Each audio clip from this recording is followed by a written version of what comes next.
الرجیم بسم اللہ الرحمن الرحیم رب اشرح لی صدری ویسر لی امری واحلل عقدۃ من لسانی یفقہوا قولی۔ آیت نمبر پلیز مجھے بتا دیں۔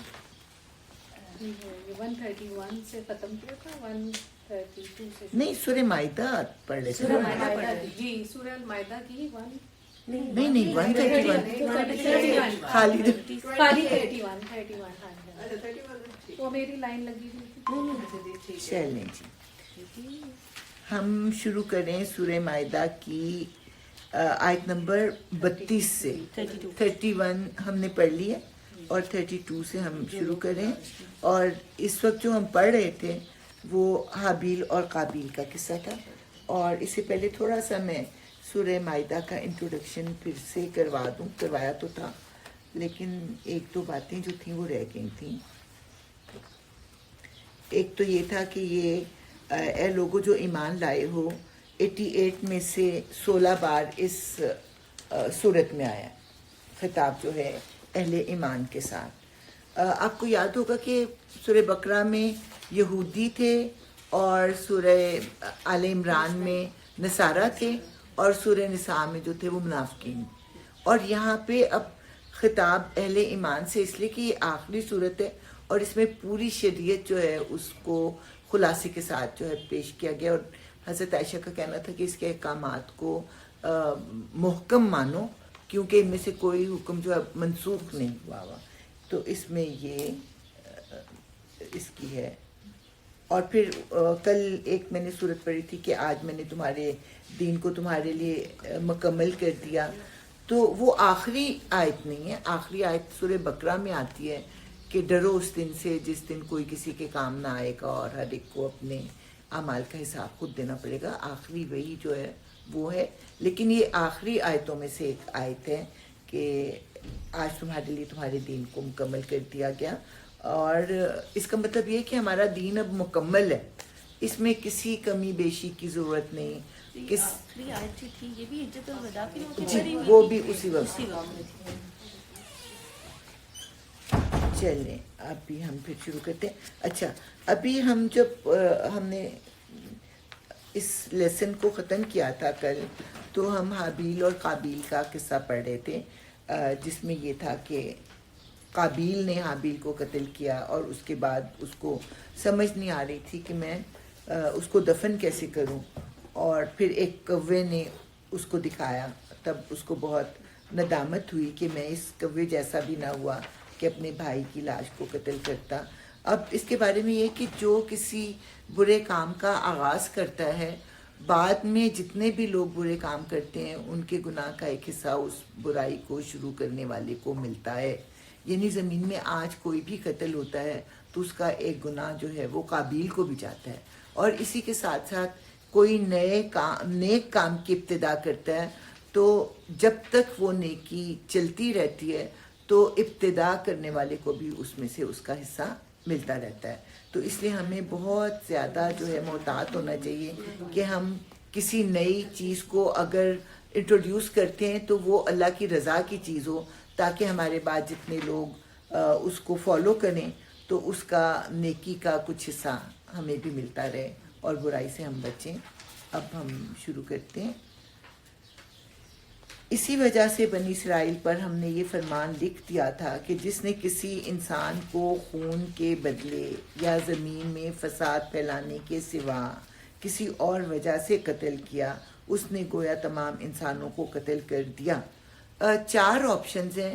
قاتل کو قتل کیا جا سکتا ہے ہماری شریعت میں، اس کے بعد جو ہے مرتد کا ہم نے ذکر کل پڑھا تھا کہ مرتد چونکہ زمین میں فساد پھیلائے گا اس کو قتل کیا جا سکتا ہے۔ اس کے بعد شادی شدہ زانی کو قتل کیا جا سکتا ہے، اور اس کے بعد جو ہے 2 اور چیزیں جو ابھی مجھے یاد نہیں آ رہی، وہ ابھی مجھے یاد آ جائیں گی تو میں بیان کر دوں گی۔ اسلامی حکومت کا تختہ الٹنے والے ایک اور رہ گیا۔ چلیں، تو زمین میں فساد پھیلانے کے سوا کسی اور وجہ سے قتل کیا، اس نے گویا تمام انسانوں کو قتل کر دیا، اور جس نے کسی کی جان بچائی اس نے گویا تمام انسانوں کو زندگی بخشی۔ مگر ان کا حال یہ ہے کہ ہمارے رسول پے در پے ان کے پاس کھلی کھلی ہدایات لے کر آئے، پھر بھی ان میں بکثرت لوگ زمین میں زیادتیاں کرنے والے ہیں۔ جو لوگ اللہ اور اس کے رسول سے لڑتے ہیں، یہاں پہ انما جزاء الذین یحاربون اللہ ورسولہ، اس میں یہ ہے کہ دین اسلام کو پھیلنے سے روکتے ہیں، اس کے ساتھ اسلامک حکومت کی باؤنڈری سے باہر نکل کر راستوں پر قتل و غارت کرتے ہیں، لوٹ مار کرتے ہیں، اور زمین میں جو ہے دہشت کی فضا قائم کرتے ہیں۔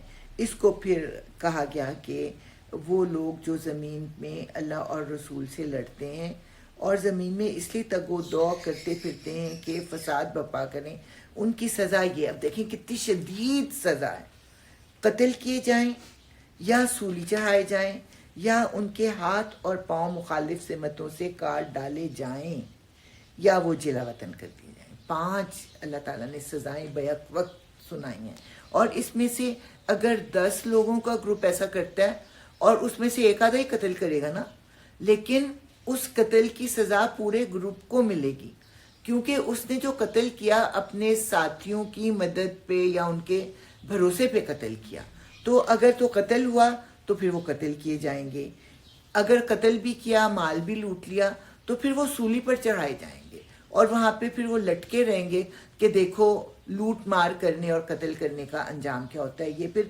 قتل سے بڑھ کر سزا ہے۔ یا ان کے ہاتھ اور پاؤں مخالف سمتوں سے کاٹ ڈالے جائیں گے، یعنی اگر انہوں نے قتل نہیں کیا، صرف لوٹ ماری کی تھی، تو پھر ان کے ہاتھ اور پاؤں جو ہے مخالف سمتوں سے کاٹ ڈالے جائیں گے یا وہ جلا وطن کر دیے جائیں گے کہ انہیں اس سرزمین سے نکال دیا جائے گا۔ یہ ذلت و رسوائی تو ان کے لیے دنیا میں ہے، اور آخرت میں ان کے لیے اس سے بڑی سزا ہے، مگر جو لوگ توبہ کر لیں قبل اس کے کہ تم ان پر قابو پاؤ۔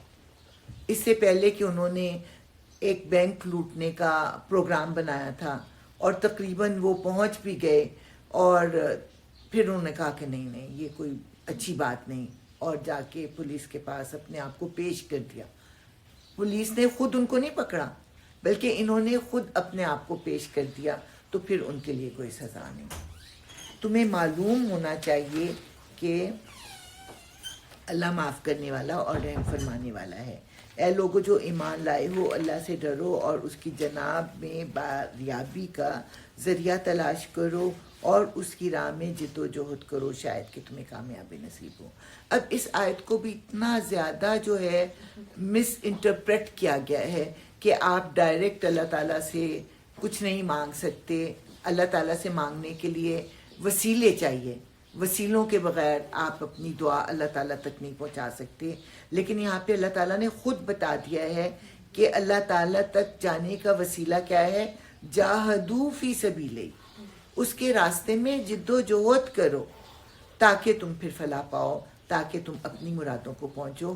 کیونکہ اس سے پہلے ہم پڑھ چکے ہیں نا کہ اللہ تعالیٰ جو ہے وہ پکارنے والے کی دعا کو سنتا، قبول کرتا اور اس کو عطا کرتا ہے۔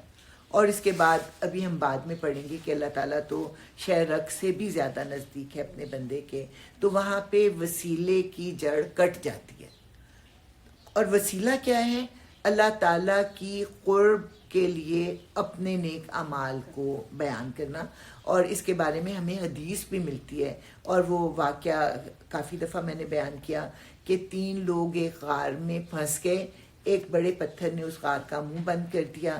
اب انہوں نے پوری کوشش کی کہ اس پتھر کو ہٹا سکیں لیکن نہ ہٹا سکے، تو انہوں نے کہا کہ ہم اپنے نیک عمل کا واسطہ اللہ تعالیٰ کو دیتے ہیں، تو اللہ تعالیٰ ہمیں اس مصیبت سے نجات دلائے۔ ان میں سے ایک نے کہا کہ میں اپنے ماں باپ کا اتنا زیادہ شکر گزار ہوں کہ جب میں بھیڑ بکریاں چرا کے آتا ہوں اور میں ان کا دودھ نکالتا ہوں تو سب سے پہلے میں اپنے ماں باپ کو دیتا ہوں، اپنے بچوں کو بعد میں دیتا ہوں، اپنے ماں باپ کو پہلے دیتا ہوں۔ تو اس پر وہ پتھر تھوڑا سا سرک تو گیا لیکن اتنا نہیں ہٹا کہ وہ باہر نکل آتے۔ دوسرے نے کہا کہ ایک عورت پر مجھے پورا کنٹرول تھا کہ میں اس کے ساتھ بدکاری کروں، لیکن مجھے اللہ یاد آ گیا اور میں اللہ کی یاد میں اس کو پھر میں نے چھوڑ دیا، تو اس پر بھی پتھر تھوڑا سا سرکا لیکن نکلنے کی جگہ نہ ملی۔ پھر تیسرے نے کہا کہ ایک غلام مجھ سے یا ایک ملازم مجھ سے بغیر اجرت کے چلا گیا اور میں نے اس کی اجرت سے بکریاں لیں اور وہ بکریاں بڑھتی چلی گئیں. کچھ مدت کے بعد جب وہ مجھ سے اپنے اجرت کا مطالبہ کرنے کے لیے آیا تو وہ ساری بکریاں جو اس بکری سے پیدا ہوئی تھیں وہ میں نے اس کے حوالے کر دیں. تو اس پر اللہ تعالیٰ نے اس پتھر کو اتنا ہٹا دیا کہ یہ لوگ جو تھے وہ باہر نکل آئے. تو وسیلہ ایک تو آپ اپنے نیک اعمال کا اللہ تعالیٰ کو دے سکتے ہیں, دوسرا وسیلہ جو ہے اللہ تعالیٰ کی اپنی ذات و صفات کے حوالے سے آپ اللہ تعالیٰ سے مانگ سکتے ہیں, اور تیسرا یہ کہ جو زندہ لوگ ہیں اور جو آپ سمجھتے ہیں کہ وہ عبادت گزار اور نیک لوگ ہیں اور ان کی دعا پہ آپ کو بھروسہ ہے, آپ ان سے درخواست کر سکتے ہیں دعا کے لیے. لیکن جو چلے گئے ہیں اس دنیا سے لوگ, ان لوگوں کا وسیلہ لینا یا پھر نئی بدعتیں ایجاد کرنا وہ اس میں نہیں آتا. صرف دو چیزیں ہمیں الاؤڈ ہیں اسلامکلی کہ اللہ تعالیٰ کے نام و صفات کا وسیلہ دیا جائے یا اپنے نیک اعمال کا وسیلہ دیا جائے. تو نبی کریم صلی اللہ علیہ وسلم کا دیا جا سکتا ہے یا نہیں؟ نہیں, وہ بھی اس میں بھی ویسے دو گروپس ہیں. ان میں ایک گروپ کے بارے میں نے پڑھا تھا کہ ہم عام طور پہ منع کرتے ہیں, لیکن انہوں نے پھر بڑی لمبی تفصیل بتائی تھی کہ فلاں بھی ایسے دعا کرتا تھا تو اس طرح وسیلے سے کرتا تھا, لیکن پھر وہ سمجھ نہیں آتی. عوام کے لیے وہ نہیں تھا, وہ خواص کے لیے تھا. عوام کے لیے ہی بہتر ہے کہ وہ کیونکہ پھر عوام جو ہے مختلف قسم کے اس میں آ جاتے ہیں, چالوں میں آ جاتے ہیں, پھنس جاتے ہیں, پھر وہ اللہ تعالیٰ سے دور ہو جاتے ہیں. اور یہ ہوتا ہے کہ اپنی ایفرٹ جو ہے نا کرنی وہ مشکل ہے, آپ کسی کو کہہ دو, ٹھیک ہے, تو اپنی ایفرٹ کیا وضو کریں, نماز پڑھیں, گر گڑائیں, اللہ تعالیٰ کے آگے دعائیں کریں, وہ ایفرٹ ختم ہو جاتی ہے. تو نصارہ کے فتنے میں آ جاتے ہیں غلو کر غلو. اور اس میں یہ ہے کہ اللہ تعالیٰ بھی, ہم جب آگے پڑھیں گے تو اللہ تعالیٰ گلہ کرتے ہیں کیوں نہ وہ اللہ تعالیٰ کے آگے جھکے, کیوں نہ وہ گڑ گڑائے کہ اللہ تعالیٰ ان کی مشکلوں کو دور کرتا. تو یہاں پہ اس چیز کو بھی لائیں کہ اللہ تعالیٰ کو یہ پسند ہے کہ اگر آپ کسی مشکل میں مبتلا ہوں تو اللہ تعالیٰ کے آگے جھکیں, گڑ گڑائیں, رو رو کے دعائیں مانگیں, تو اللہ تعالیٰ ضرور دکھے دل کی دعا سنتا ہے.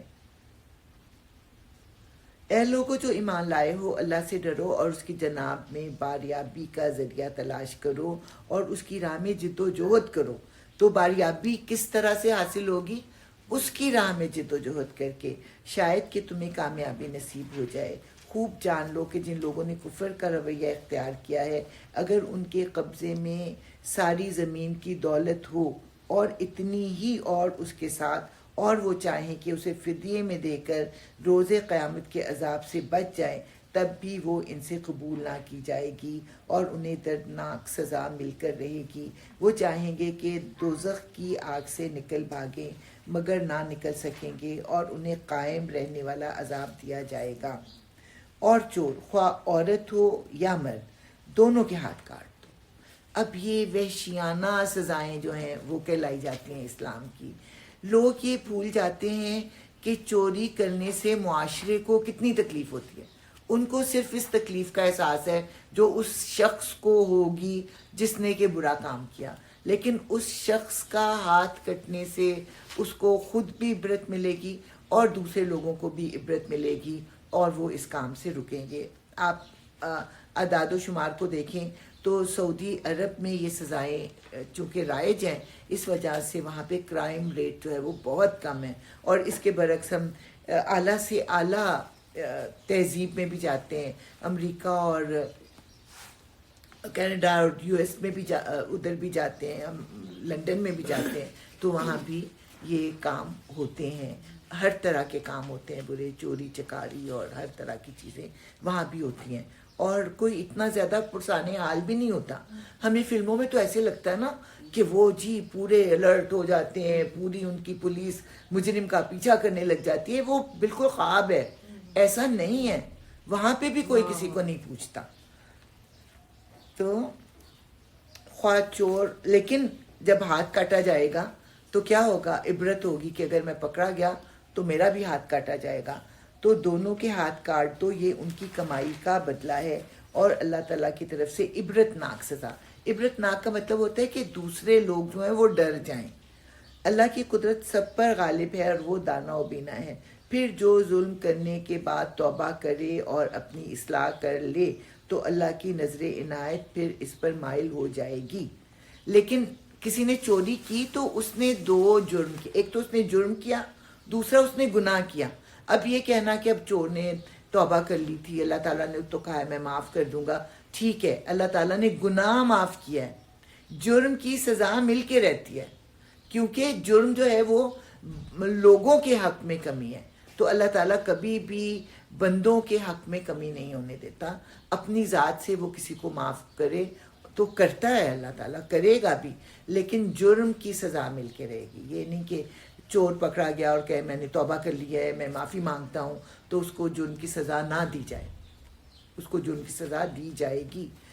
اس سعودی عرب کے بارے میں میں نے سنا ہے کہ وہ سپاہی دیکھتے ہیں کہ کوئی چوری کر رہا ہے تو اس کو کرنے دیتے ہیں, اور پھر اگر کوئی شکایت کرتا ہے پھر اس کو پکڑتے ہیں اور پھر جو ہے اس کو سزا دی جاتی ہے.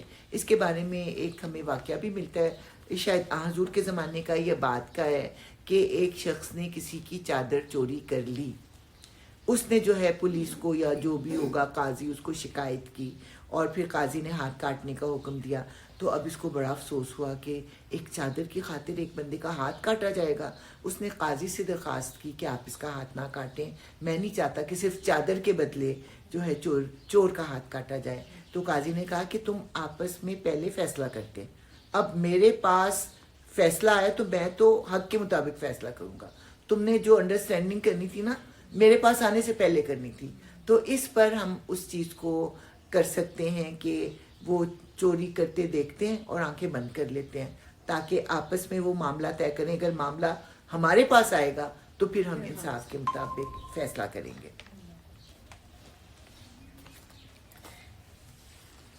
کیا تم جانتے نہیں ہو کہ اللہ زمین اور آسمانوں کی سلطنت کا مالک ہے, جسے چاہے سزا دے اور جسے چاہے معاف کر دے, اور وہ ہر چیز کا اختیار رکھتا ہے. اے پیغمبر صلی اللہ علیہ وسلم, تمہارے لیے باعث رنج نہ ہوں وہ لوگ جو کفر کی راہ میں بڑی تیز گامی دکھا رہے ہیں, خواہ وہ ان میں سے ہوں جو منہ سے کہتے ہیں ہم ایمان لائے مگر دل ان کے ایمان نہیں لائے, یا ان میں سے ہوں جو یہودی بن گئے ہیں جن کا حال یہ ہے کہ جھوٹ کے لیے کان لگاتے ہیں اور دوسرے لوگوں کی خاطر جو تمہارے پاس کبھی نہیں آئے سن گن لیتے پھرتے ہیں. یعنی کہ جاسوسی کرتے ہیں اپنے علماء کے لیے, اور لوگوں سے کہتے ہیں اگر تمہیں یہ حکم دیا جائے تو مانو, نہیں تو نہ مانو. یعنی کہ اپنی پسند کے احکامات پر عمل کرنے کے لیے تو کہتے ہیں, لیکن جو حکم ان کو پسند نہیں ہوتا اس پر عمل کرنے سے لوگوں کو روکتے ہیں. جسے اللہ ہی نے فتنے میں ڈالنے کا ارادہ کر لیا ہو اس کو اللہ کی گرفت سے بچانے کے لیے تم کچھ نہیں کر سکتے. یہ وہ لوگ ہیں جن کے دلوں کو اللہ نے پاک کرنا نہ چاہا, ان کے لیے دنیا میں رسوائی ہے اور آخرت میں سخت سزا ہے. ایک بات اور یاد رکھیں کہ اللہ تعالیٰ بالکل شروع میں جرم کو نہیں پکڑتا, وہ مہلت دیتا ہے 1 دفعہ 2 دفعہ کہ یہ بندہ جو ہے یہ باز آ جائے, اور اس کے بعد جب وہ آگے بڑھ جاتا ہے تو پھر وہ پکڑا جاتا ہے اور اس کو سزا بھی دی جاتی ہے. ایک دفعہ ایک چور نے چوری کی حضرت عمر کے زمانے میں, اور وہ پکڑا گیا, حضرت عمر کے سامنے پیش کیا گیا. تو اس نے کہا کہ میں تو پہلی دفعہ چوری کر رہا تھا, مجھے معاف کر دیں. تو حضرت عمر نے کہا کہ تم پہلی دفعہ چوری کرنے پر کوئی نہیں پکڑا جاتا, اللہ تعالیٰ بہت دیر تک جو ہے وہ رسی دراز کیے جاتا ہے, تم عادی چور ہو, اور پھر اس کو سزا دی. یہ جھوٹ سننے والے اور حرام کے مال کھانے والے ہیں. ہم نے پڑھا تھا نا کہ سود بھی لیتے ہیں اور اسی طرح چوری کرتے ہوں یا نہ ہو لوگوں کا مال ناحق طریقے سے کھاتے ہیں.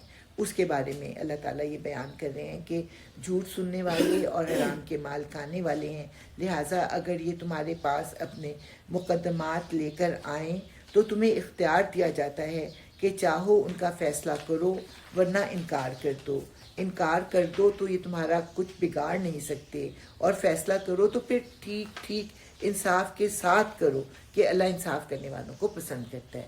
یعنی کسی کو یہ گمان نہ ہو کہ ایک یہودی اور ایک مسلمان کا جھگڑا ہوا ہے تو حضور صلی اللہ علیہ وسلم جو ہے وہ مسلمان کو فیور کریں گے. اگر مسلمان غلطی پر ہے تو اس کو سزا ملے گی, اور جو یہودی ہے وہ بچ جائے گا. اللہ تعالیٰ کا یہ حکم ہے. یہ تمہیں کیسے حکم بناتے ہیں جبکہ ان کے پاس تورات موجود ہے جس میں اللہ کا حکم لکھا ہوا ہے, اور پھر یہ اس سے منہ موڑ رہے ہیں.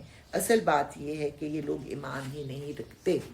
اب اللہ تعالیٰ ان کو جھنجھوڑ رہے ہیں کہ محمد صلی اللہ علیہ وسلم کے پاس کیوں آ رہے ہو, جاؤ اپنے لوگوں کے پاس اپنی کتاب کے مطابق فیصلہ کرواؤ. اصل میں ان کو پتہ ہے کہ اپنی کتاب کے مطابق ان کو سزا مل جائے گی. ان کو یہ امید ہوتی ہے کہ شاید اسلام میں اس جرم کی سزا جو ہے وہ کم ہو, اس لیے وہ آپ کے پاس آتے ہیں. ہم نے تورات نازل کی جس میں ہدایت اور روشنی تھی. سارے نبی جو مسلم تھے اسی کے مطابق ان یہودی بن جانے والوں کے معاملات کا فیصلہ کرتے تھے, اور اسی طرح ربانی اور احبار بھی اسی پر فیصلے کا مدار رکھتے تھے, کیونکہ انہیں کتاب اللہ کی حفاظت کا ذمہ دار بنایا گیا تھا اور وہ اس پر گواہ تھے.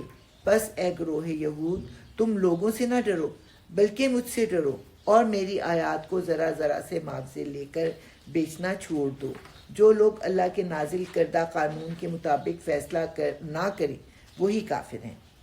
تو رات میں ہم نے یہودیوں پر یہ حکم لکھ دیا تھا کہ جان کے بدلے جان, آنکھ کے بدلے آنکھ, کان کے بدلے کان, ناک کے بدلے ناک, دانت کے بدلے دانت, اور تمام زخموں کے لیے برابر کا بدلہ. پھر جو قصاص کا صدقہ کر دے تو وہ اس کے لیے کفارہ ہے. ابھی کفارہ جو ہے وہ دونوں لوگوں کے بارے میں کہا جاتا ہے. جس کا نقصان ہوا تھا لیکن وہ کسی کو معاف کر دیتا ہے تو یہ معافی اس کی اپنی غلطیوں اور خطاؤں کا کفارہ بن جاتی ہے. اور دوسرا اس کا یہ کیا گیا کہ قصوروار کا کفارہ بن جاتا ہے, کیونکہ اس کو جو ہے معافی دے دی گئی تو اس کے قصور کا کفارہ بن گیا. اور جو لوگ اللہ کے نازل کردہ قانون کے مطابق فیصلہ نہ کریں وہی ظالم ہیں. پھر ہم نے ان پیغمبروں کے بعد مریم کے بیٹے عیسیٰ کو بھیجا.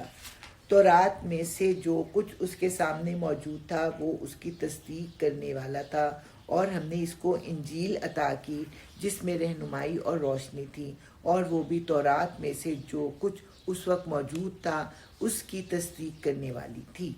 اب یہ ہے کہ ابھی ہم نے دیکھا اس کے بہت سارے احکامات جو ہیں سورہ نساء سے ابھی تک مل رہے تھے نا. اب یہ والے احکامات جو ہیں یہ کس سے مل رہے ہیں؟ سورہ آل عمران سے مل رہے ہیں. جیوز کے بعد جو ہے اب یہ عیسائیوں سے خطاب ہو رہا ہے اور ان کے عقیدے کو پھر درست کیا جا رہا ہے. تو پہلے تو اللہ تعالیٰ نے تورات کے بارے میں کہا کہ وہ روشنی اور رہنمائی تھی. اب اللہ تعالیٰ نے کہا کہ انجیل میں بھی روشنی اور رہنمائی تھی, اور حضرت عیسیٰ ان دونوں کتابوں کی تصحیح کرنے کے لیے آئے تھے کہ اس کے اندر جو چیزیں غیر ضروری طور پر ایڈ کر دی گئی تھیں ان کو نکالنے والے, اور جو چیزیں ان میں سے نکال دی گئی تھیں اس کو شامل کرنے والے تھے. اور یہ بات علماء یہود کو پسند نہیں تھی, اس لیے وہ ان کے دشمن بن گئے تھے.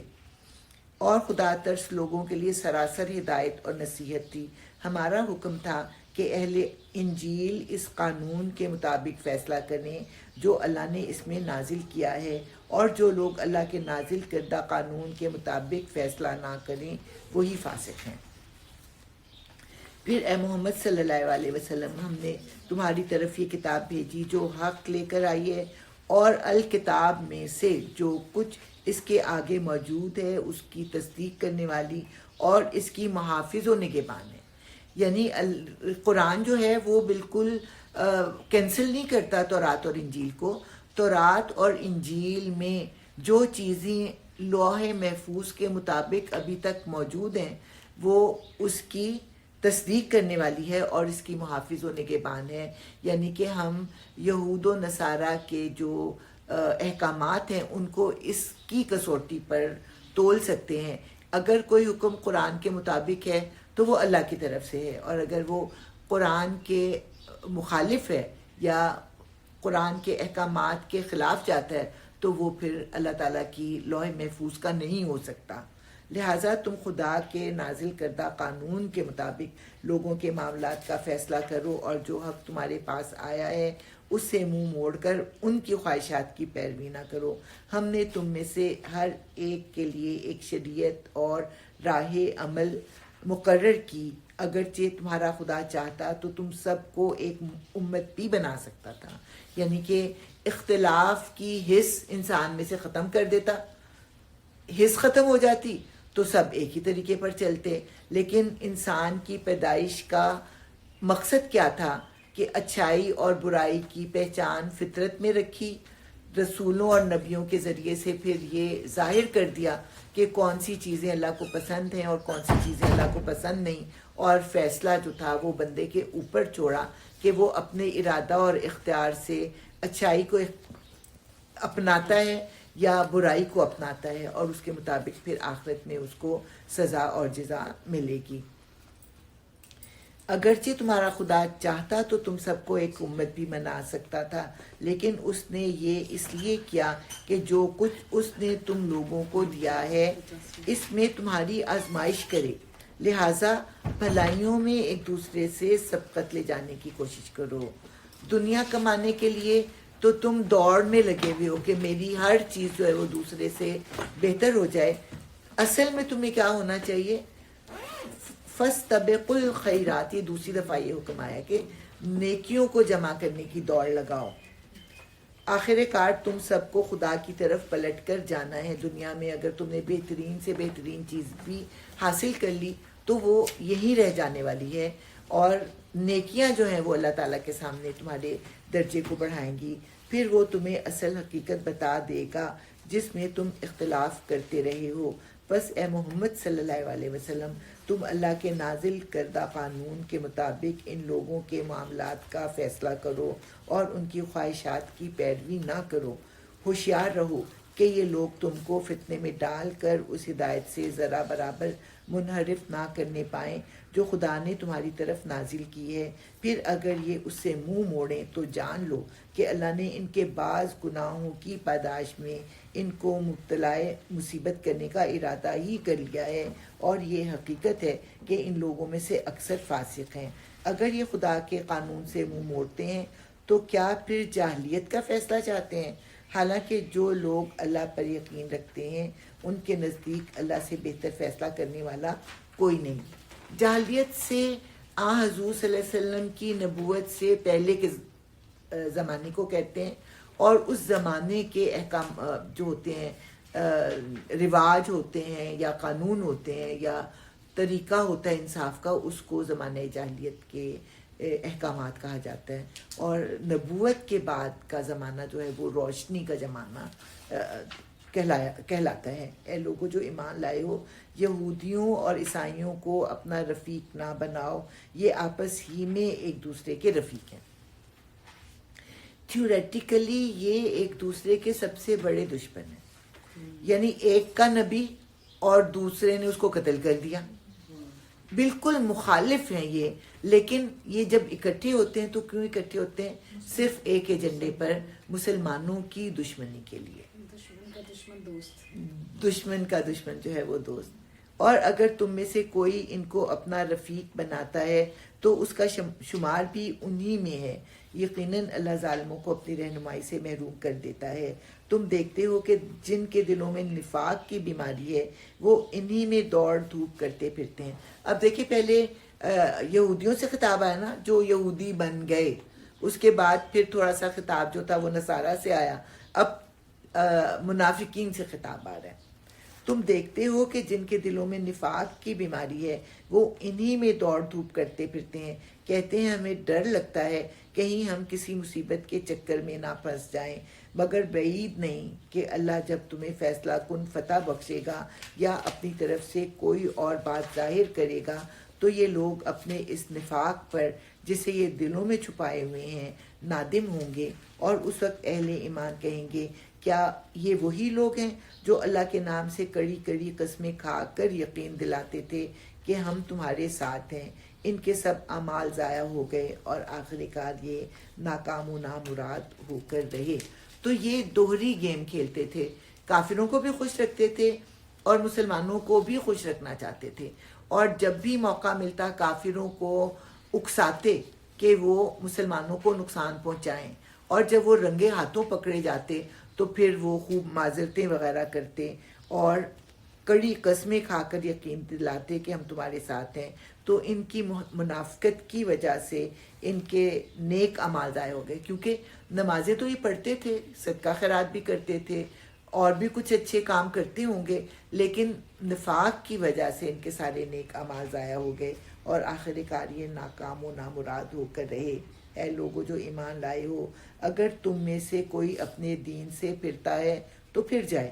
اللہ اور بہت سے لوگ ایسے پیدا کر دے گا جو اللہ کو محبوب ہوں گے، اور اللہ ان کو محبوب ہوگا جو مومنوں پر نرم اور کفار پر سخت ہوں گے. اذلۃ علی المومنین، یعنی مومنوں سے وہ بہت محبت رکھتے ہوں گے، بہت کرٹسی کے ساتھ ان کا جو ہوگا رویہ وہ مسلمانوں کے ساتھ ہوگا، اور جو ہوں گے وہ کافروں پر سخت ہوں گے، فرم ہوں گے. یہ نہیں کہ وہ اکڑے ہوئے ہوں گے، کسی سے بات نہیں کریں گے، فرم ہوں گے اپنے عقائد پر اور اپنے اعمال پر، اور جو ہے اپنے دین کو پھیلانے پر. جو اللہ کی راہ میں جد و جہد کریں گے اور کسی ملامت کرنے والے کی ملامت سے نہ ڈریں گے. یہ اللہ کا فضل ہے، جسے چاہتا ہے عطا کرتا ہے. اللہ وسیع ذرائع کا مالک ہے اور سب کچھ جانتا ہے. تمہارے رفیق تو حقیقت میں صرف اللہ اور اللہ کا رسول اور وہ اہل ایمان ہیں جو نماز قائم کرتے ہیں، زکوٰۃ دیتے ہیں، اللہ کے آگے جھکنے والے ہیں، اور جو اللہ اور اس کے رسول اور اہل ایمان کو اپنا رفیق بنا لے. اسے معلوم ہو کہ اللہ کی جماعت ہی غالب آنے والی ہے، حزب اللہ وہی غالب آنے والی ہے. اے لوگو جو ایمان لائے ہو، تمہارے پیش رو اہل کتاب میں سے جن لوگوں نے تمہارے دین کو مذاق اور تفریح کا سامان بنا لیا ہے، انہیں اور دوسرے کافروں کو اپنا دوست اور رفیق نہ بناؤ. اللہ سے ڈرو اگر تم مومن ہو. جب تم نماز کے لیے منادی کرتے ہو تو وہ اس کا مذاق اڑاتے ہیں، یعنی کہ اذان کا مذاق اڑاتے ہیں اور اس سے کھیلتے ہیں. اس کی وجہ یہ ہے کہ وہ عقل نہیں رکھتے. ان سے کہو اے اہل کتاب، تم جس بات پر ہم سے بگڑے ہوئے ہو وہ اس کے سوا اور کیا ہے کہ ہم اللہ پر اور دین کی اس تعلیم پر ایمان لے آئے ہیں جو ہماری طرف نازل ہوئی ہے اور ہم سے پہلے بھی نازل ہوئی تھی. یعنی جو دین ہم پر نازل ہوا ہے وہ کوئی انوکھا دین نہیں ہے، ہمیشہ سے اللہ تعالیٰ کا دین وہی رہا ہے. اور تم میں سے اکثر لوگ فاسق ہیں کہ تم تو اپنے دین پر بھی عمل نہیں کرتے. پھر کہو کیا میں ان لوگوں کی نشاندہی کروں جن کا انجام خدا کے ہاں فاسقوں کے انجام سے بھی بدتر ہے. وہ جن پر خدا نے لعنت کی، جن پر اس کا غضب ٹوٹا، جن میں سے بندر اور سور بنائے گئے، جنہوں نے طاغوت کی بندگی کی، ان کا درجہ اور بھی زیادہ برا ہے اور وہ سیدھے راستے سے بہت زیادہ بھٹکے ہوئے ہیں. جب یہ لوگ تمہارے پاس آتے ہیں تو کہتے ہیں ہم ایمان لائے، حالانکہ کفر لیے ہوئے ہی آئے تھے اور کفر ہی لیے ہوئے واپس گئے. اور اللہ خوب جانتا ہے جو کچھ یہ دلوں میں چھپائے ہوئے ہیں. تم دیکھتے ہو کہ ان میں سے بکثرت لوگ گناہ اور ظلم و زیادتی کے کاموں میں دوڑ دھوپ کرتے پھرتے ہیں اور حرام کے مال کھاتے ہیں. بہت بری حرکات ہیں جو یہ کر رہے ہیں. کیوں ان کے علماء اور مشائخ انہیں گناہ پر زبان کھولنے اور حرام کھانے سے نہیں روکتے؟ یقیناً یہ بہت برا کارنامہ زندگی ہے جو وہ تیار کر رہے ہیں. ان آیتوں کی روشنی میں اگر ہم دیکھیں، ہم پڑھ تو یہ رہے نا کہ یہ باتیں اللہ تعالیٰ یہود و نصارہ کے لیے کر رہے ہیں، لیکن آج کل مسلمانوں کا ایگزیکٹلی یہی حال ہے. ہمیں یہ سوچنا چاہیے کہ جب یہود و نصارہ کو اس رویے پر اللہ تعالیٰ نے سزا دی تو اللہ تعالیٰ ہمیں کیوں نہ سزا دے گا؟ تو یہ ایک سوچنے کا مقام ہے اور اپنے رویوں کو درست کرنے کا مقام ہے. یہودی کہتے ہیں کہ اللہ کے ہاتھ بندھے ہوئے ہیں، باندھے گئے ان کے ہاتھ، اور لعنت پڑی ان پر اس بکواس کی بدولت جو یہ کرتے ہیں. اللہ کے ہاتھ تو کشادہ ہیں، جس طرح چاہتا ہے خرچ کرتا ہے. یعنی کہ اللہ تعالیٰ نے تو اپنے ہاتھوں کو رحمت سے روک ہی لیا ہے. اب ساری رحمتیں اور برکتیں جو ہیں وہ مسلمانوں کے حصے آ گئی ہیں. بس اللہ تعالیٰ ہمارے لیے تو بہت ہی بخیل ہو گیا، یعنی کہ برے برے الفاظ وہ بولتے تھے. تو اللہ تعالیٰ کہہ رہے ہیں کہ تمہارے ہاتھ باندھے گئے ہیں اس بکواس کی بدولت جو یہ کرتے ہیں اللہ کے ہاتھوں کشادہ ہیں، جس طرح چاہتا ہے خرچ کرتا ہے۔ حقیقت یہ ہے کہ جو کلام تمہارے رب کی طرف سے تم پر نازل ہوا ہے وہ ان میں سے اکثر لوگوں کی سرکشی و باطل پرستی میں الٹے اضافے کا موجب بن گیا ہے۔ ایک ہی چیز ایک کے لیے دوائی کا کام کرتی ہے اور وہی چیز دوسرے کے لیے جو ہے بیماری کا کام کرتی ہے۔ تو قرآن جو ہے مخلص لوگوں کے لیے تو دوائی کا کام کرتا ہے، اور جو اس کے مخالف ہیں ان کے لیے ایک بیماری کا کام کرتا ہے، اور اس کی پاداش میں ہم نے ان کے درمیان قیامت تک کے لیے عداوت اور دشمنی ڈال دی ہے۔ جب کبھی یہ جنگ کی آگ بھڑکاتے ہیں اللہ اس کو ٹھنڈا کر دیتا ہے۔ یہ زمین میں فساد پھیلانے کی صحیح کر رہے ہیں، مگر اللہ فساد برپا کرنے والوں کو ہرگز پسند نہیں کرتا۔ کتنی واضح آیات ہیں، لیکن آج کل یہ آیات ہمارے سامنے کیوں نہیں آتی؟ کیونکہ ہم حقدار ہی نہیں رہے اللہ تعالیٰ کی رحمت کے۔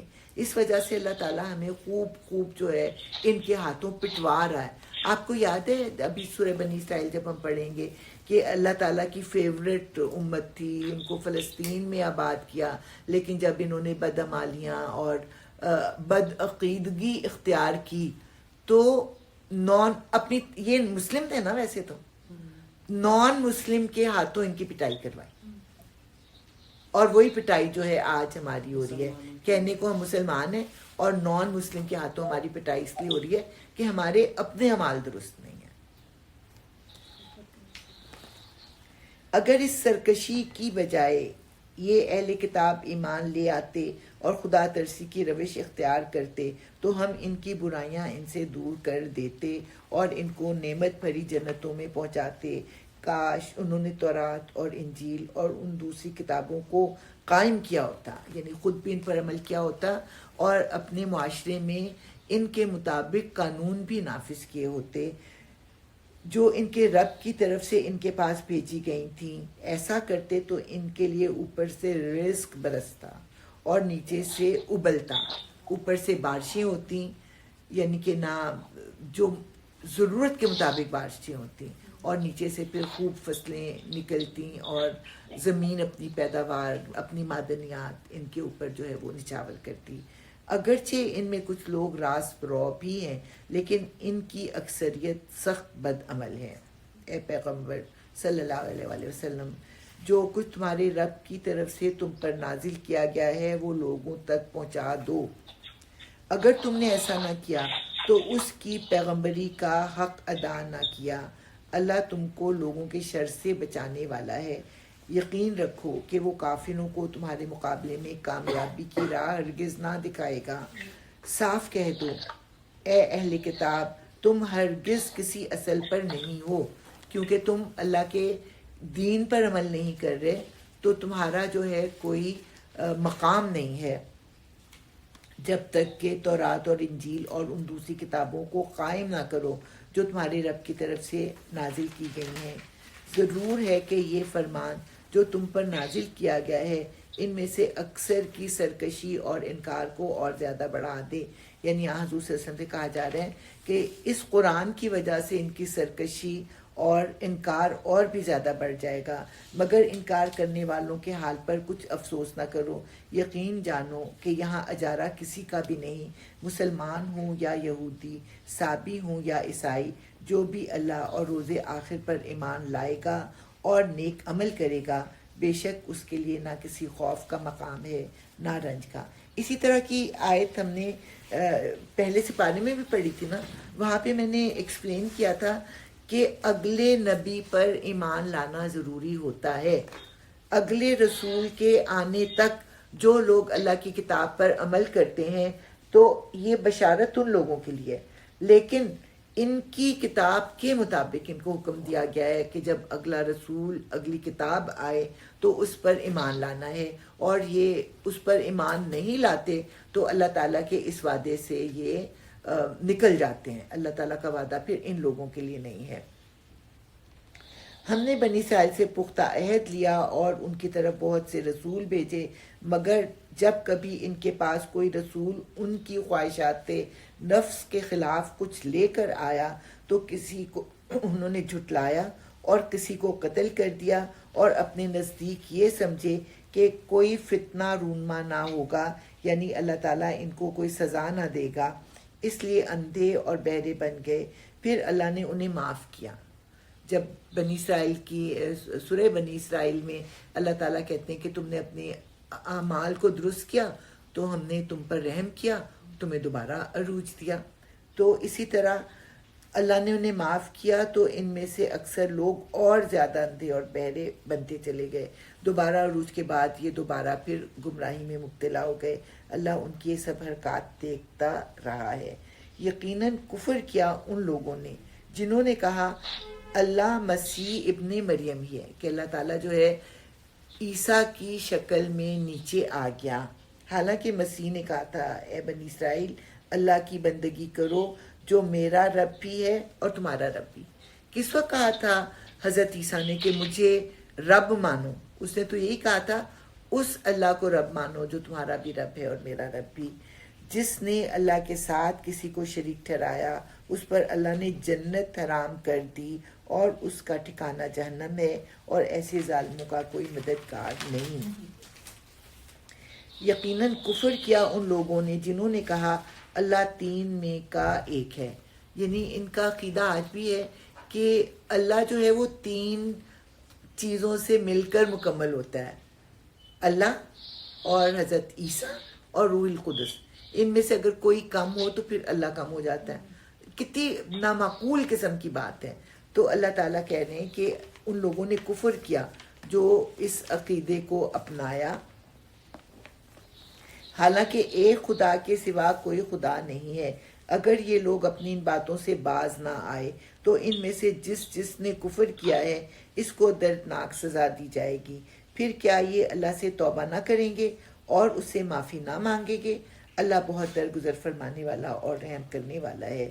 مسیح ابن مریم اس کے سوا کچھ نہیں کہ بس ایک رسول تھا، اس سے پہلے اور بھی بہت سے رسول گزر چکے تھے۔ اس کی ماں ایک راست باز عورت تھی۔ یہ جیوز کو بتایا جا رہا ہے کہ تم مریم پر بہتان لگاتے ہو، اللہ تعالیٰ گواہی دیتا ہے کہ وہ ایک پاکیزہ کردار کی عورت تھی اور وہ دونوں کھانا کھاتے تھے۔ تم نے ان کو جو ہے خدا بنایا ہوا، تو خدا تو کھانا نہیں کھاتا۔ کھانا کھانے کی حاجت کس کو ہوتی ہے؟ انسان کو ہوتی ہے۔ تو وہ دونوں تو کھانا کھاتے تھے، وہ دونوں تو انسان تھے۔ دیکھو ہم کس طرح ان کے سامنے حقیقت کی نشانیاں واضح کرتے ہیں، پھر دیکھو یہ کدھر الٹے پھرے جاتے ہیں۔ ان سے کہو کیا تم اللہ کو چھوڑ کر اس کی پرستش کرتے ہو جو نہ تمہارے لیے نقصان کا اختیار رکھتا ہے نہ نفع کا، حالانکہ سب کی سننے والا اور سب کچھ جاننے والا تو اللہ ہی ہے۔ کہو اے اہل کتاب اپنے دین میں ناحق غلو نہ کرو۔ غلو میں نے کل بھی بتایا تھا کہ غیر ضروری طور پر چیزوں کو بڑھانا یا غیر ضروری طور پر چیزوں کو کم کرنا، اور ان لوگوں کے تخیلات کی پیروی نہ کرو جو تم سے پہلے خود گمراہ ہوئے اور بہتوں کو گمراہ کیا اور سوا سبیل سے بھٹک گئے۔ یہاں اب کس سے مراد ہے؟ کون سی قومیں مراد ہے؟ ان کے آس پاس جو قومیں تھیں، یونانی اور مصری اور ہندو، ان لوگوں نے کیا کیا ہوا تھا؟ گاڈز اینڈ گاڈیسز بنائے ہوئے تھے اور ان کی پوجا پاٹ کیا کرتے تھے، نذرانے پیش کیا کرتے تھے۔ تو ان کو بھی سیدھا سادہ دین جو تھا وہ پسند نہیں آتا تھا، انہیں بھی شان و شوکت جو تھی وہ اچھی لگتی تھی۔ تو انہوں نے اسی چیز کو آگے بڑھایا اور اللہ اور حضرت عیسیٰ کو اللہ کا بیٹا اور روح القدس کو بھی اللہ تعالیٰ کی خدائی میں شریک ٹھہرا لیا۔ تو اللہ تعالیٰ اس بات سے جو ہے وہ منع کر رہے ہیں کہ تمہارے آس پاس جو مشرک قومیں آباد تھیں ان کے طریقوں پر چلنے کی کوشش نہ کرو۔ بنی اسرائیل میں سے جن لوگوں نے کفر کی راہ اختیار کی ان پر داؤد اور عیسیٰ ابن مریم کی زبان سے لعنت کی گئی، کیونکہ وہ سرکش ہو گئے تھے اور زیادتیاں کرنے لگے تھے۔ انہوں نے ایک دوسرے کو برے افعال کے ارتکاب سے روکنا چھوڑ دیا۔ کسی بھی قوم کا زوال کب شروع ہوتا ہے؟ جب امر بالمعروف نہی عن المنکر ختم ہو جائے۔ اگرچہ نہیں عن المنکر والے لوگ بہت برے لگتے ہیں، لیکن وہ معاشرے کے لیے بلیسنگ ہوتے ہیں کہ وہ قوم کو برائی سے روک رہے ہوتے ہیں، اور برا طرز عمل تھا جو انہوں نے اختیار کیا۔ آج تم ان میں بکثرت ایسے لوگ دیکھتے ہو جو اہل ایمان کے مقابلے میں کفار کی حمایت اور رفاقت کرتے ہیں۔ یقیناً بہت برا انجام ہے جس کی تیاری ان کے نفسوں نے ان کے لیے کی ہے۔ اللہ ان پر غضبناک ہو گیا ہے اور وہ دائمی عذاب میں مبتلا ہونے والے ہیں۔ اگرچہ فی الواقع یہ لوگ اللہ اور پیغمبر اور اس چیز کے ماننے والے ہوتے جو پیغمبر پر نازل ہوئی تھی، تو یہ کبھی اہل ایمان کے مقابلے میں کافروں کو اپنا رفیق نہ بناتے۔ اس وقت کے یہود و نصارہ کے پاس کتاب تھی، ان کی کتاب میں حضور کے بارے میں اور قرآن کے بارے میں احکامات تھے، لیکن ان کو رد کر کے انہوں نے اسلام کے دشمنوں کے ساتھ جو دوستیاں کیں اس پر اللہ تعالیٰ ان سے ناراض ہوا۔ مگر ان میں سے تو بیشتر لوگ مگر ان میں سے تو بیشتر لوگ خدا کی اطاعت سے نکل چکے ہیں۔ تم اہل ایمان کی عداوت میں سب سے زیادہ سخت یہود اور مشرکین کو پاؤ گے، اور ایمان لانے والوں کے لیے دوستی میں قریب تر لوگ ان لوگوں کو پاؤ گے جنہوں نے کہا تھا ہم نصارہ ہیں۔ یہ اس وجہ سے ہے کہ ان میں عبادت گزار، عالم اور تارک خود دنیا فقیر پائے جاتے ہیں، اور ان میں غرور نفس نہیں ہے۔ لیکن آج ایسا نہیں ہے۔ آج جو ہیں یہود و نصارہ آپس میں مل کے مسلمانوں کے ساتھ دشمنی کر رہے ہیں، لیکن اس وقت کے زمانے میں اللہ تعالیٰ نے یہ بیان کیا کہ یہود اور مشرکوں کے دل بہت سخت ہیں، لیکن نصارہ کے دلوں میں نرمی ہے، کیونکہ ان کو تو تربیت دی گئی تھی نا معاف کرنے کی، تو ان کے دلوں میں نرمی تھی، تو اس لیے یہ مسلمانوں سے تھوڑا سا رکھتے تھے، تھوڑی سی ہمدردی رکھتے تھے۔ جب وہ چونکہ ان کے دل پتھر نہیں تھے نا، تو کیا ہوتا تھا، جب وہ اس کلام کو سنتے جو رسول پر اترا ہے، تو تم دیکھتے ہو کہ حق شناسی کے اثر سے ان کی آنکھیں آنسوؤں سے تر ہو جاتی ہیں، اور وہ بول اٹھتے ہیں کہ پروردگار، ہم ایمان لائے، ہمارا نام گواہی دینے والوں میں لکھ لیں۔ وَإِذَا سَمِعُوا مَا أُنزِلَ إِلَى الرَّسُولِ تَرَىٰ أَعْيُنَهُمْ تَفِيضُ مِنَ الدَّمْعِ مِمَّا عَرَفُوا مِنَ الْحَقِّ يَقُولُونَ رَبَّنَا آمَنَّا فَاكْتُبْنَا مَعَ الشَّاهِدِينَ۔ اب اس کے لیے ہم دو واقعات دیکھتے ہیں کہ حبشہ میں جب مسلمانوں کی بہت تعداد ہجرت کر کے چلی گئی، تو مکہ کے لوگوں میں سے کسی کا بھائی تھا، کسی کا بیٹا تھا، کسی کے اور رشتہ دار تھے، تو انہوں نے ایک گروپ بھیجا کہ بادشاہ کو تحفے تحائف دے کر اپنی بات پر ماننے پر آمادہ کرو اور ان مسلمانوں کو واپس لے آؤ۔ جب انہوں نے کہا کہ ہمارے کچھ لوگ جو ہیں وہ گمراہ ہو گئے ہیں، نہ ہمارے دین پر ہیں اور نہ آپ کے دین پر ہیں، تو آپ ان گمراہ لوگوں کو ہمارے ساتھ بھیج دیں۔ بادشاہ نے کہا میں یک طرفہ فیصلہ تو نہیں کروں گا، میں ان کی بات بھی سنوں گا۔ تو پھر نجاشی نے مسلمانوں کو بلایا، اور حضرت جعفر جو حضرت علی کے بھائی تھے انہوں نے گفت و شنید کی، اور پھر بڑی اچھی تقریر ہے جو کہ ہماری کتابوں میں لکھی ہوئی ہوتی ہے کہ ہم ایسے تھے اور ایسے تھے، ہم یتیم کا مال کھاتے تھے، بھوکے کو ہم کھانا نہیں کھلاتے تھے، ہم میں یہ برائیاں تھیں۔ تو ایک رسول آیا جس نے ہمیں کہ اچائی کی طرف بلایا، تو یہ لوگ ہمارے دشمن ہو گئے۔ تو نجاشی نے کہا کہ بالکل ٹھیک بات ہے، بلکہ کیا کہا، نجاشی نے کہا کہ مجھے کچھ سناؤ۔ تو حضرت جعفر نے آپس میں طے کر لیا تھا کہ ہم جھوٹی بات کبھی نہیں کریں گے۔ تو اس وقت سورہ مریم اللہ تعالیٰ نے نازل کر دی تھی، تو انہوں نے سورہ مریم جب پڑھ کے سنائی تو نجاشی کی آنکھوں سے آنسو بہنے لگ گئے، کیونکہ اس نے پہچان لیا کہ اللہ تعالیٰ کا کلام ہے۔ اور پھر اس کے بعد جو ہے وہ انہوں نے کہا کہ تم یہاں پہ ہنسی خوشی رہو، تمہیں کوئی نہیں چھیڑ سکتا۔ اب کافر جو تھے اتنی آسانی سے تو ہار ماننے والے نہیں تھے، انہوں نے پھر مشورہ کیا، کہا کہ بادشاہ کو ہم غصہ دلاتے ہیں، بادشاہ سے ہم کہتے ہیں کہ حضرت عیسیٰ کے بارے میں پوچھیں کہ مسلمانوں کا ان کے بارے میں کیا خیال ہے۔ تو اس پر پھر حضرت جعفر نے سورہ مریم کی آیتیں پڑھ کے سنائیں، جس میں کہ حضرت عیسیٰ کی پیدائش کا ذکر آتا ہے، تو پھر جو تھا نجاشی نے ایک تنکا اٹھا کر کہا کہ واقعی حضرت عیسیٰ اس تنکے سے نہ زیادہ تھے اور نہ کم تھے، اور جو قرآن کہتا ہے وہ بالکل ایسے ہی تھے. اور پھر انہوں نے نجاشی نے ان کے تحائف کو واپس کر دیا اور ان سے کہا کہ میں ہرگز کسی مسلمان کو تمہارے حوالے نہیں کروں گا. اب یہ لوگ جو تھے ناکام و نامراد واپس آئے. اس کے بعد وہاں کے لوگوں کو بہت شوق پیدا ہوا کہ ہم جا کے دیکھیں تو صحیح وہ رسول کیسا ہے. اور پھر ایک وفد جو تھا وہ حضور صلی اللہ علیہ وسلم کے پاس آیا، اور حضور صلی اللہ علیہ وسلم سے جب انہوں نے قرآن سنا تو ان کی آنکھوں سے بھی آنسو بہنے لگ گئے. اور باہر ایک جو تھا مجمع تماشا دیکھنے کے لیے کھڑا ہوا تھا، تو جب وہ حضور کے پاس سے اٹھ کر باہر نکلے تو انہوں نے کہا ہمارے تو اتنا عرصہ ہو گیا ایسی باتیں سنتے ہوئے، ہم تو اس طرح نہیں روئے جس طرح سے تم رو رہے ہو. تو انہوں نے کہا کہ تم کو سلام ہے، تمہارا دین تمہارے لیے، ہمارا دین ہمارے لیے، ہم جاہلوں کے منہ نہیں لگتے. اور اس طرح سے اس وقت کے جو غیر متعصب عیسائی تھے جب وہ قرآن کو سنتے تھے تو اس کو پہچان لیتے تھے اور پھر وہ ایمان بھی لے کے آتے تھے. اور ہرقل جو بادشاہ روم تھا اس کے بارے میں بھی یہ ہے کہ اس کو بھی دل سے ایمان پسند تھا، لیکن اپنی بادشاہت کے جانے کی وجہ سے وہ پھر حضور صلی اللہ علیہ وسلم پر ایمان نہیں لایا تھا.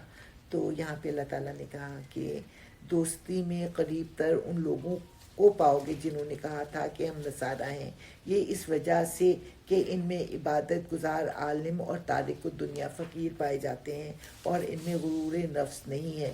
جب وہ اس کلام کو سنتے ہیں جو رسول پر اترا ہے تو تم دیکھتے ہو کہ حق شناسی کے اثر سے ان کی آنکھیں آنسوں سے تر ہو جاتی ہیں اور وہ بول اٹھتے ہیں کہ پروردگار ہم ایمان لائے، ہمارا نام گواہی دینے والوں میں لکھ لے. اور وہ کہتے ہیں کہ آخر کیوں نہ ہم اللہ پر ایمان لائیں اور جو حق ہمارے پاس آیا ہے اسے کیوں نہ مان لیں، جبکہ ہم اس بات کی خواہش رکھتے ہیں کہ ہمارا رب ہمیں صالح لوگوں میں شامل کرے. دیکھیں پھر صالحین کا لفظ جو ہے وہ آ گیا. ان کے اس قول کی وجہ سے یعنی اعلان حق کی وجہ سے اللہ نے ان کو ایسی جنتیں عطا کی جن کے نیچے نہریں بہتی ہیں اور وہ ان میں ہمیشہ رہیں گے. یہ جزا ہے نیک رویہ اختیار کرنے والوں کے لیے.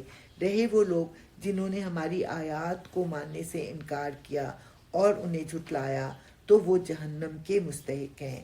اے لوگوں جو ایمان لائے ہو، جو پاک چیزیں اللہ نے تمہارے لیے حلال کی ہیں انہیں حرام نہ کر لو کہ خود سے خود تم کہو کہ یہ فلاں بت کے لیے ہے یا اس وجہ سے میں اس کو چھوڑتا ہوں اور میں اس کو نہیں کھاؤں گا. تو ایسا نہ کرو. حد سے تجاوز نہ کرو. اللہ کو زیادتی کرنے والے سخت ناپسند ہیں.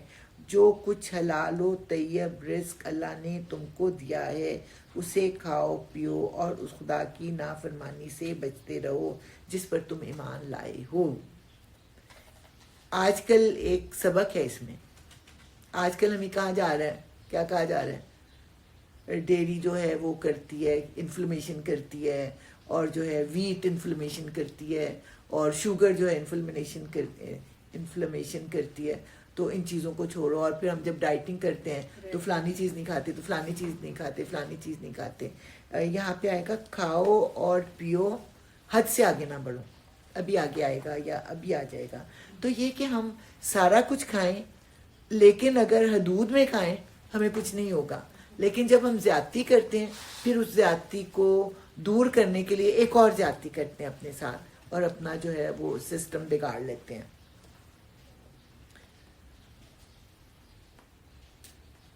جو کچھ حلال و طیب رزق اللہ نے تم کو دیا ہے اسے کھاؤ پیو اور اس خدا کی نافرمانی سے بچتے رہو جس پر تم ایمان لائے ہو. تم لوگ جو محمل قسمیں کھا لیتے ہو ان پر اللہ گرفت نہیں کرتا، یعنی جو تمہارے تکیہ کلام بن جاتی ہیں، مگر جو قسمیں تم جان بوجھ کر کھاتے ہو ان پر وہ ضرور تم سے مواخذہ کرے گا.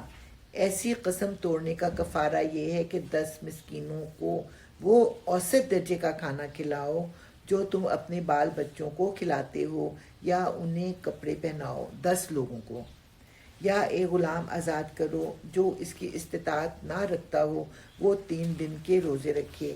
یہ تمہاری قسموں کا کفارہ ہے جبکہ تم قسم کھا کر توڑ دو. اپنی قسموں کی حفاظت کیا کرو، اس طرح اللہ اپنے احکام تمہارے لیے واضح کرتا ہے، شاید کہ تم شکر ادا کرو۔ 2 درجن احکامات جو ہیں نا اس صورت میں آئے ہیں، سب سے زیادہ احکامات جو آئے ہیں وہ اسی صورت میں آئے ہیں۔ اس سے پہلے جو ہے سورہ بقرہ میں بھی آئے تھے اور سورہ نساء میں بھی آئے تھے، لیکن اس میں تقریباً قرآن کی تمام تعلیمات کا احکام کا نچوڑ آ گیا ہے، تو اس میں 2 درجن احکامات ہیں۔ اے لوگو جو ایمان لائے ہو، یہ شراب اور جوا اور یہ آستانے اور پانسے، یہ سب شیطان گندے شیطانی کام ہیں، ان سے پرہیز کرو، امید ہے کہ تمہیں فلاح نصیب ہوگی۔ یا ایھا الذین آمنوا انما الخمر والمیسر۔ اچھا، خمر سے مراد صرف شراب نہیں ہوتی، ہر وہ چیز جو انسان کے ذہن پر اثر انداز ہو، ہر وہ چیز جو ہے وہ خمر میں آ جاتی ہے۔ اور میسر جو ہے ایزی منی، کوئی لاٹری ہے یا اسی قسم کی جو چیزیں ہیں جو آسانی سے حاصل ہونے والی ہیں۔ والانصاب، یعنی کہ کسی مخصوص جگہ پہ جا کر عبادات کو کرنا، وہ انصاب میں آ جاتا ہے۔ والازلام، اور تیروں کے ذریعے سے قسمت معلوم کرنا اور نکالنا، فال نکالنا، یہ سب اس میں آ جاتا ہے۔ اور اللہ تعالیٰ کہتے ہیں عمل شیطان رجسم، شیطان کے سارے کام گندے ہیں نا، تو یہ خاص طور پر گندے کام ہے، شیطان کے بھی گندے کاموں میں سے گندے کام ہیں، تو ان سے بچو تاکہ تم فلاح پاؤ۔ شیطان تو یہ چاہتا ہے کہ شراب اور جوئے کے ذریعے سے تمہارے درمیان عداوت اور بغض ڈال دے۔ اب جو ہارتا ہے جوئے میں تو اس کو جیتنے والا اچھا لگتا ہے، بغض آ جاتا ہے نا۔ اسی طرح شراب جب آپ کے حواس کو، شراب سے مراد کوئی بھی نشے والی چیز آپ کے حواس پر اتنی چھا جاتی ہے کہ آپ کو تمیز نہیں رہتی کسی سے اچھی بات کرنی ہے، کسی سے بری بات کرنی ہے۔ تو انسان کو اللہ تعالیٰ نے اشرف المخلوقات کس لیے بنایا؟ اپنی ذہن کی وجہ سے بنایا نا۔ تو جب آپ اپنے ذہن کو اتنا برباد کر لیتے ہو کہ اس میں اچھائی اور برائی کی حس ختم ہو جائے، تو اللہ تعالیٰ کو یہ بات سخت ناپسند ہے۔ کیوں ہے اشرف المخلوقات؟ اپنے ذہن کی وجہ سے ہے نا۔ تو جب آپ نے ذہن کو ہی مٹی میں ملا دیا، اب شراب پینے کے بعد لوگ جو ہوتے ہیں گرے پڑے ہوتے ہیں اور گندگی میں لتھڑے ہوئے ہوتے ہیں، کوئی ہوش نہیں ہوتی، تو اللہ تعالیٰ کو انسانیت کی اتنی تذلیل پسند نہیں ہے۔ اس لیے پھر یہ 4 چیزیں یہاں پہ بتائی گئی، خمر اور میسر اور اس کے بعد انصاب اور اس کے بعد جو ہے وہ ازلام۔ شیطان تو یہ چاہتا ہے کہ شراب اور جوئے کے ذریعے سے تمہارے درمیان عداوت اور بغض ڈال دے اور تمہیں خدا کی یاد سے اور نماز سے روک دے۔ واضح طور پہ بتا دیا کہ وجہ کیا ہے۔ پھر کیا تم ان چیزوں سے باز رہو گے؟ اللہ اور اس کے رسول کی بات مانو اور باز آ جاؤ۔ لیکن اگر تم نے حکم عدولی کی تو جان لو کہ ہمارے رسول پر بس صاف صاف حکم پہنچا دینے کی ذمہ داری تھی۔ جو لوگ ایمان لے آئے اور نیک عمل کرنے لگے، انہوں نے پہلے جو کچھ کھایا پیا تھا اس پر کوئی گرفت نہ ہوگی، بشرطے کہ وہ آئندہ ان چیزوں سے بچے رہیں جو حرام کی گئی ہیں۔ یعنی کہ جب اللہ تعالیٰ نے کوئی چیز حرام نہیں کی تھی اور وہ چیز کھا رہا تھا اور اس حالت میں وہ مر گیا، ان کا کیا بنے گا؟ تو اللہ تعالیٰ نے کہا کہ تب تو وہ چیز حرام ہی نہیں تھی، تو اللہ تعالیٰ ان کے نیک اعمال کو ضائع نہیں کرے گا۔ لیکن جب حکم آ گیا تو اس کے بعد ان چیزوں کو تم چھوڑ دو اور ایمان پر ثابت قدم رہیں اور اچھے کام کریں، اور پھر جس چیز سے روکا جائے اس سے رکیں، اور جو فرمان الہی ہو اسے مانیں، پھر خدا ترسی کے ساتھ نیک رویہ رکھیں، اللہ نیک کردار لوگوں کو پسند کرتا ہے۔ یہ بڑی پیاری آیت ہے جس کو میں یہاں پہ نہیں ایکسپلین کر سکتی۔ اس میں 3 دفعہ اللہ تعالیٰ نے جو ہے نا تقویٰ کا لفظ استعمال کیا ہے، جو بچیں، جو اللہ تعالیٰ سے ڈریں، تو اللہ تعالیٰ نیک کردار لوگوں کو پسند کرتا ہے۔ اے لوگوں جو ایمان لائے ہو، اللہ تمہیں اس شکار کے ذریعے سے سخت آزمائش میں ڈالے گا جو بالکل تمہارے ہاتھوں اور نیزوں کی زد میں ہوگا، یہ دیکھنے کے لیے کہ تم میں سے کون اس سے غائبانہ ڈرتا ہے۔ پھر جس نے اس تنبیہ کے بعد اللہ کی مقرر کی ہوئی حد سے تجاوز کیا اس کے لیے دردناک سزا ہے۔ اس کے آغاز میں ہی کہا گیا تھا نا کہ تمہارے لیے ساری چیزیں حلال ہیں، لیکن احرام کی حالت میں اور حرم کی حدود میں چیزوں کا شکار نہ کرو۔ تو اب تم بالکل اکیلے ہو اور احرام کی حالت میں ہو، کوئی تمہیں نہیں دیکھ رہا اور ہرن تمہارے سامنے ہے، تم اسے مار سکتے ہو۔ یہی تمہاری آزمائش ہے، اور یہی آزمائش کس کی تھی؟ بنی اسرائیل کی تھی، سبت کے معاملے میں۔ تو جس نے اللہ کی مقرر کی ہوئی حد سے تجاوز کیا اس کے لیے دردناک سزا ہے۔ اے لوگو جو ایمان لائے ہو، احرام کی حالت میں شکار نہ مارو، اور اگر تم میں سے کوئی جان بوجھ کر ایسا کر گزرے تو جو جانور اس نے مارا ہو اسی کے ہم پلہ ایک جانور اسے مویشیوں میں سے نظر دینا ہوگا، جس کا فیصلہ تم میں سے 2 عادل آدمی کریں گے، اور یہ نذرانہ کعبہ پہنچایا جائے گا، یا نہیں تو اس گناہ کے کفارے میں چند مسکینوں کو کھانا کھلاؤ۔ کتنے لوگوں کو کھانا کھلاؤ؟ جتنے لوگ اس جانور سے پیٹ بھر سکتے ہیں۔ یعنی کہ اگر ہرن مارا ہے تو کم لوگوں کو کھانا کھلانا پڑے گا، لیکن اگر نیل گائے ماری ہے، وہ ذرا بڑی ہوتی ہے، گائے کے برابر ہوتی ہے، اس سے زیادہ لوگ پیٹ بھریں گے، تو جرمانے کے طور پر پھر زیادہ لوگوں کو کھانا کھلانا پڑے گا، یا اس کے بقدر روزے رکھنے ہوں گے، تاکہ وہ اپنے کیے کا مزہ چکھے۔ پہلے جو کچھ ہو چکا اسے اللہ نے معاف کر دیا۔ یعنی یہ حکم آنے سے پہلے اگر کسی نے احرام کی حالت میں شکار کیا تھا تو اللہ تعالیٰ نے اسے معاف کر دیا، لیکن اب اگر کسی نے اس حرکت کا اعادہ کیا تو اس سے اللہ بدلہ لے گا۔ اللہ سب پر غالب ہے اور بدلہ لینے کی طاقت رکھتا ہے۔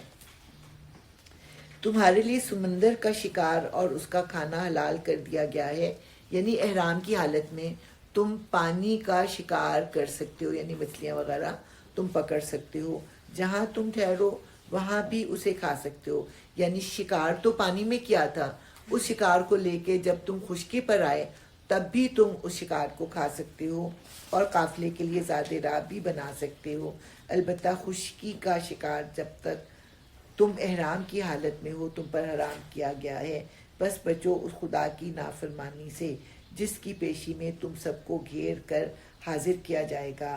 اللہ نے مقام محترم کعبہ کو لوگوں کے لیے اجتماعی زندگی کے قیام کا ذریعہ اور ماہ حرام اور قربانی کے جانوروں اور قلادوں کو بھی اس کام میں معاون بنا دیا، تاکہ تمہیں معلوم ہو جائے کہ اللہ آسمانوں اور زمین کے سب حالات سے باخبر ہے۔ تو قیامت آج کل ویسے بہت زیادہ آتی ہیں پوسٹ کے حج اور عمرے کی وجہ سے زمین کا بیلنس قائم ہے۔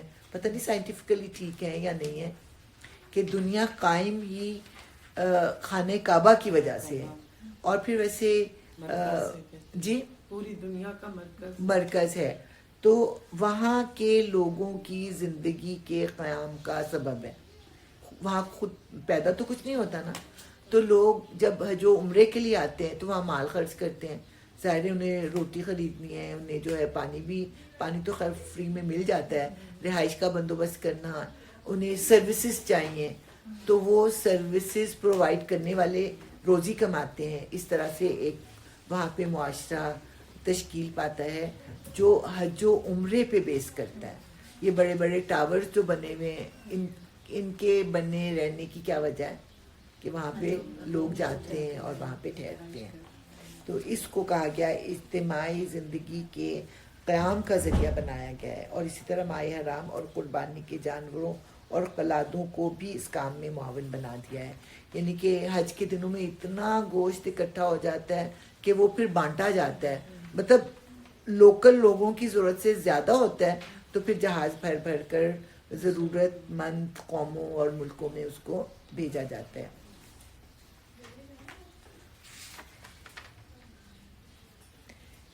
اللہ آسمانوں اور زمین کے سب حالات سے باخبر ہے اور اسے ہر چیز کا علم ہے۔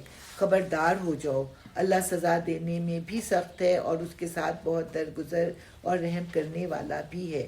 رسول پر تو صرف پیغام پہنچا دینے کی ذمہ داری ہے، آگے تمہارے کھلے اور چھپے سب حالات کا جاننے والا اللہ ہے۔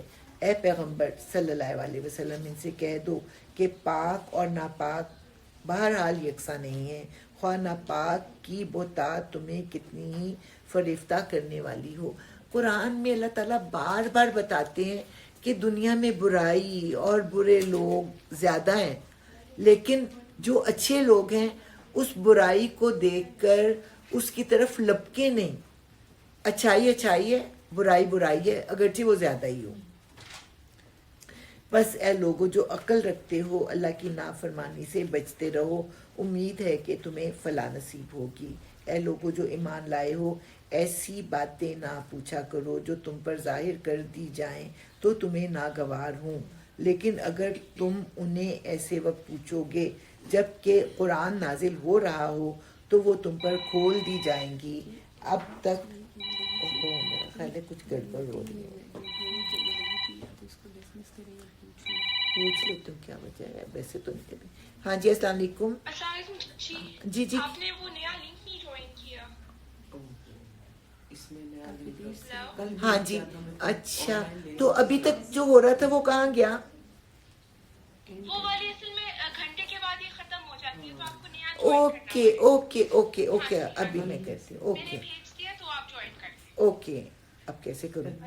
اللہ کو حافظ۔ بھی کیا کروں؟ آپ اس پہ واٹس ایپ پہ جوائن کر لینا، یہ لگا ہوا اس پہ تو ہو رہی ہے، اس کو تو میں نے چھیڑ دی۔ اس کو پھر کر لیں، ہاں اس کو دوبارہ سے جوائن کر لیں۔ اچھا وہ اس نے مجھے شروع میں ہی کہا تھا کہ آپ کو دوبارہ کرنا پڑے گا۔ میں بیچ میں روکنا نہیں چاہتی تھی، میں میسج پڑھ رہی تھی۔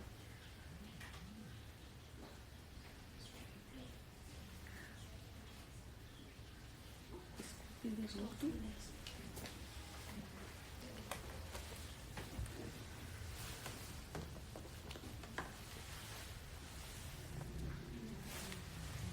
لنک کو کلک اوکے ہو گیا جوائن؟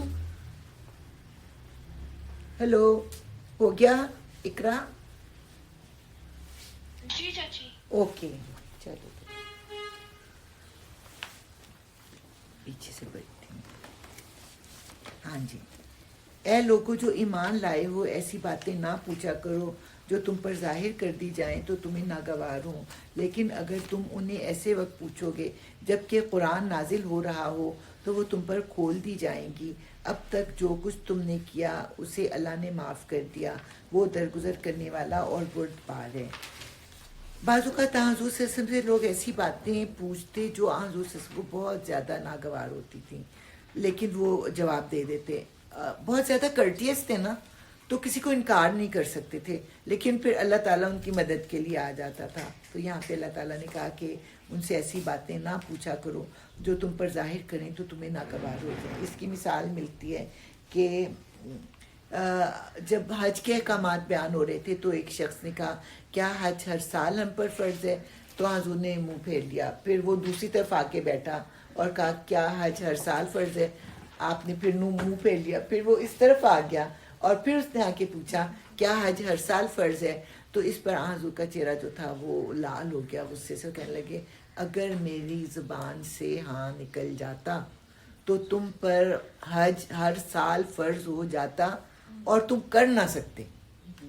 تو اس لیے خاموش رہا کرو، جتنا حکم سمجھ میں آتا ہے اتنا ہی کیا کرو۔ اور اس کے بعد کسی نے پوچھا کہ مجھے بتائیں کہ میرا باپ کون ہے، کہ لوگ مجھے جو ہیں وہ غلط نام سے پکارتے ہیں۔ تو آپ نے کہا کہ تمہارا باپ وہی ہے جو تمہاری ماں کہتی ہے۔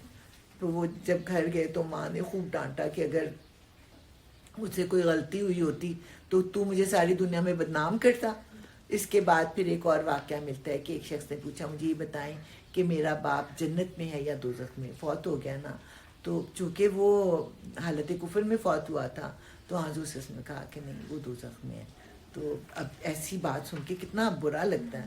تو اللہ تعالیٰ نے منع کر دیا کہ ایسی باتیں نہ پوچھا کرو جو نبی بھی بتانے سے گھبراتے ہیں۔ تو ابھی تک جو کچھ تم نے کیا اللہ نے اسے معاف کر دیا، وہ درگزر کرنے والا اور بردبار ہے۔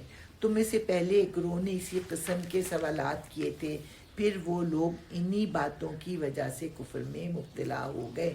یعنی اللہ تعالیٰ نے اس مثال کے طور پر گائے کا جو قصہ سنایا ہے پہلے سے پارے میں، تو اسی طرح بنی اسرائیل رسولوں سے سوال پوچھ پوچھ کر